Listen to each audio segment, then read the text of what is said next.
Before there were hospitals, before there were lab coats or stethoscopes, there were ancient physicians, sages, monks, and hermits. People who walked the mountains, studied the heavens, and listened to the language of the body. They didn't just heal disease, they shaped the entire system we now call traditional Chinese medicine. These are the 10 ancient healers you've probably never heard of, but who may hold the keys to restoring your energy, vitality, and health, even to this day. Number 1 is Huangdi, the Yellow Emperor. He's not just a pseudo-mythological person, he's a medical revolution when it comes to the history of medicine. Huangdi is credited with the foundational text of Chinese medicine, the Huangdi Jing, or the Yellow Emperor's Inner Canon. Written over 2,000 years ago, it outlines acupuncture, qi flow, meridians, seasonal health, and the connection between emotion and organs. It's still used in clinics across China today, and in fact, it is the most important text in all of traditional Chinese medicine. Number 2 is Chiua, the mysterious minister of medicine. According to legend,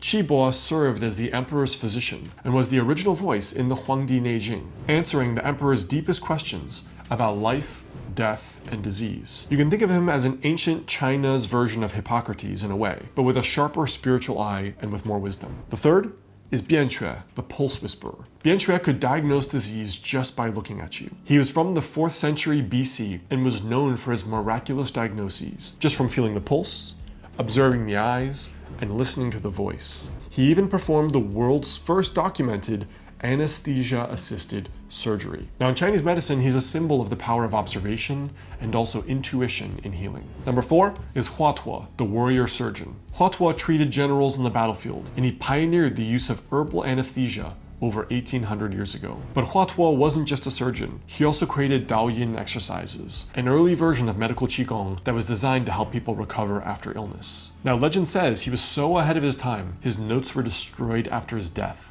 so no one could misuse his methods. Number 5, Ghong, the alchemist of immortality. Ghong wasn't just a healer or physician. He was an alchemist. Ghong was a brilliant physician, alchemist, and a Taoist scholar from the Eastern Jin dynasty. He's best known for his monumental work, the Zhouhou Beiji Fang, which means emergency formulas to keep up one's sleeve. Now this wasn't a book for ivory tower scholars. It was a field manual for real-world healing. Designed for soldiers and travelers, it contained simple but effective remedies for everything from fevers and wounds to parasites and poisonings, using herbs that were widely available. But perhaps the most astonishing legacy of Ghong's work emerged more than 1600 years later. In 2015, Dr. Tu Youyou, a Chinese pharmaceutical chemist, was awarded the Nobel Prize in Physiology or Medicine for her discovery of artemisinin, one of the most powerful anti-malarial drugs in the world. And where do you think her research began?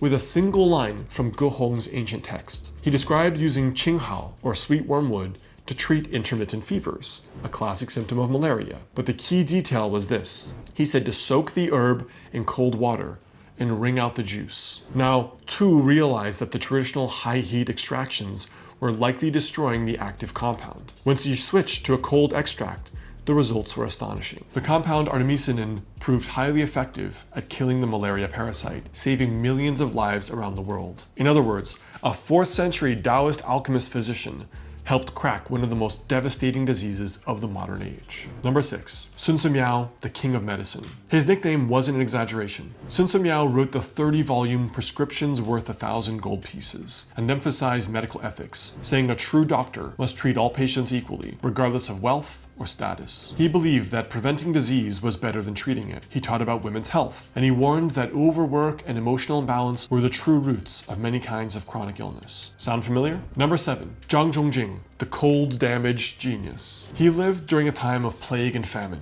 and Jing noticed something strange. People weren't just dying from fevers, they were also dying from improper medical treatment too. So he wrote a book called the Shanghanlun, the Treatise on Cold Damage, which is a clinical masterpiece that introduced pattern diagnoses for the first time. To this day, it is the backbone of Chinese herbal formulas, especially for fevers, viruses, inflammatory illnesses, as well as all kinds of internal medicine disorders. Number 8, Li Shizhen, the herb hunter. In the 16th century, Li Shizhen walked over 20,000 miles across China to document plants, animals, and minerals for healing. The result? The Bensao Gangmu, or the Compendium of the Materia Medica. Nearly 2,000 herbal, plant, and mineral entries that are still used to this day. His research and exhausting work helped form the basis of what we now call Chinese herbal pharmacology. Number 9. Wongqing Ren, the rebel anatomist. Most ancient Chinese doctors avoided dissection, but not Wongqing Ren. In the 19th century, when Western medicine was being introduced to China, he secretly performed autopsies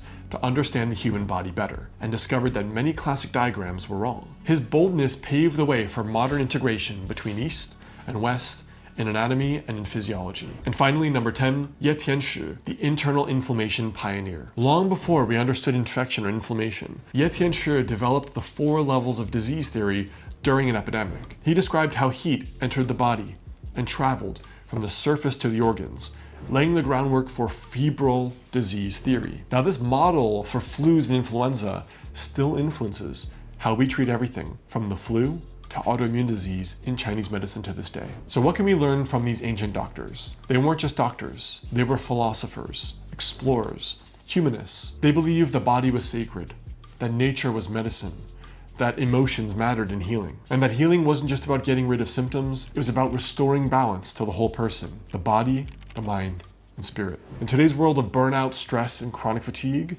maybe we need their wisdom more than ever.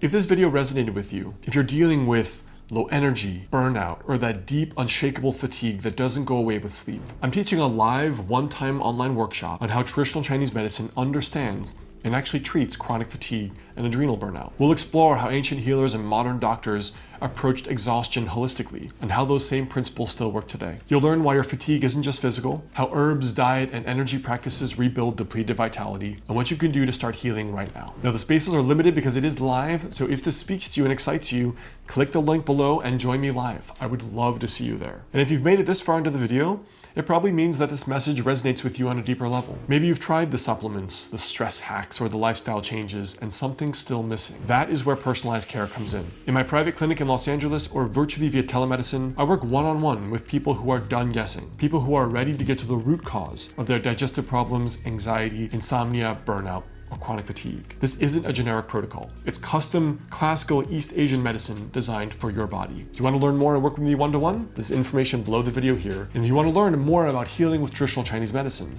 there's a related video for you right there.